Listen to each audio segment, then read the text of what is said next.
ہمارے ہندوستان میں جماعت چل رہی تھی، ایک میواتی کی مسواک ہو گئی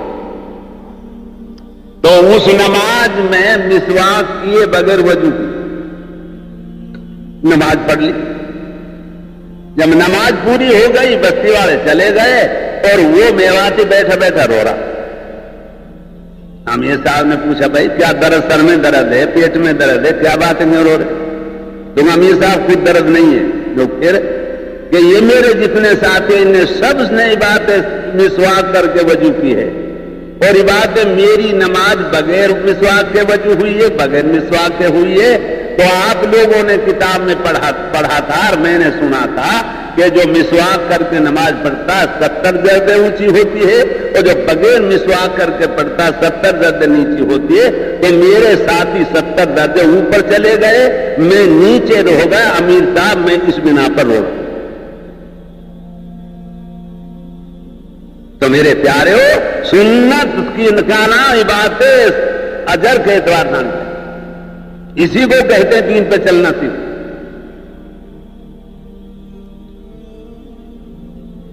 اس لیے میرے بھائی دوست بزرگوں، اب ہمارا وقت کا نام ٹھکانے پہ لگنا چاہیے. جب عبادتیں ہماری جماعتیں روانہ ہوں، کہیں سے ہوئیں کہیں جاویں، اپنی حاجت کا انتظام کے ساتھ جاؤ. کرایہ کے لیے پیسہ جمع کر لو، پکانے کے لیے برتن ہونا چاہیے، تعلیم کے لیے کتاب ہونی چاہیے، اور سفر کے لیے سمجھدار قسم کے 2 ساتھی خدمت کے لیے بھی ہونے چاہیے. ہر ساتھی کو اپنی ضرورت کے لیے جانا یہ مناسب نہیں ہے. ساتھیوں کو حاجت آتی رہے اور جن کے ذمے خدمت پیسہ لے کر وہ لاتے رہے ان کو دیتے رہے.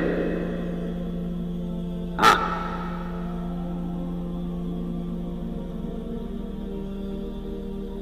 گاڑی میں سفر ہو، جہاز میں سفر ہو، موٹر میں سفر ہو، جب جماعت سامان کے ساتھ بیٹھ جائے جماعت کو متوجہ کرو.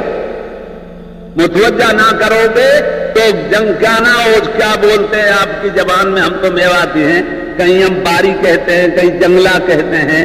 اس میں کھڑکی ہوتی ہے جو ریل کے اندر، تو ان کھڑکیوں میں کے باہر کا نظام دیکھیں گے. اندر میں جو غلط اعمال ہو رہے ہوں گے ہماری جماعت کو دیکھیں.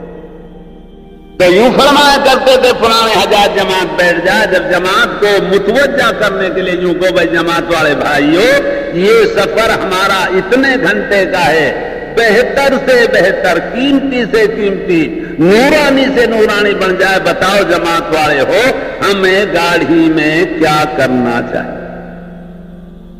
جماعت کے پہلے دلوں کو متوجہ کرو اپنے، اور جب پوری جماعت متوجہ ہو جائے پھر کیا نہ راہ عمل اختیار کرو. اگر موقع ہے تو کتاب پڑھو، موقع نہیں ہے 2 بیٹھے تو ان سے کہہ دو بھائی آپس میں قرآن کا سیکھنا سکھانا کر لو، 6 نمبر کا مذاکرہ کر لو. اور کوئی بھی موقع نہیں ہے تو آخری بات یہ ہے کہ اپنے مولا کو ہر حال میں یاد کرو. ہاں، سفر ہے یہ، ان کا حق ہے ہمارے اوپر.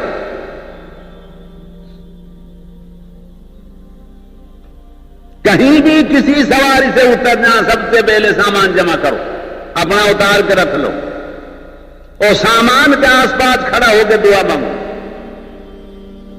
اور دعا مانگنے میں ہمارا ذہن میں کوئی بات ہونی چاہیے. یوں سنا ہے چاہے ملکوں میں جائیں، چاہے ضلعوں میں جائیں، چاہے گاؤں میں جائیں، 3 دن کی ہو چاہے عبادت سال کی جماعت ہو، سچ بتاؤ کام کا ہونا جماعت کے ہاتھ میں ہے یا کام کا ہونا اللہ کے ہاتھ میں؟ اللہ کے ہاتھ میں. تو اللہ سے مدد مانگو. ہماری دعا کا مفہوم ہے اپنی صلاحیت کی، اپنی قابلیت کی نفی کرو کہ اللہ ہم سے کچھ نہیں ہوگا. نہ قائد سے ہوا ہے نہ ہوئے گا، کرنے والی ذات تیری، تو ہماری مدد کر. لفظ تو اپنے اپنے ہوں گے، ہماری مدد کر. آگے پرانے کہا کرتے تھے اگر اللہ نے مدد کا ارادہ کر لیا، چاہے بالکل جہاد کی بے پڑھی جماعت ہو، اللہ کی مدد سے ہر کام آسان ہو جائے گا. اور رب نے مدد کا ارادہ نہ کیا، کتنی قابل صلاحیت کی جماعت ہو، مسئلہ اٹکا کا اٹکا رہ جائے گا، اصل کرنے والی ذات اللہ۔ اپنے رب کو متوجہ کرو، اب اپنے کام میں اپنے رب کو شریک کرو کہ رب تیرے بغیر ہمارا کام نہیں ہوتا۔ اسی کو تائید خدا بندی کہتے۔ اب آگے چلو،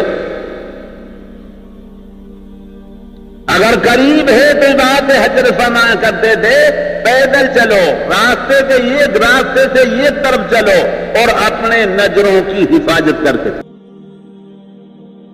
جو کچھ سنا اللہ پاک اس پر عمل کرنے والا اور ساری کی ساری انسانیت تک پہنچانے والا بنائے۔ دین کی بات پھیلانا صدقہ جاریہ ہے۔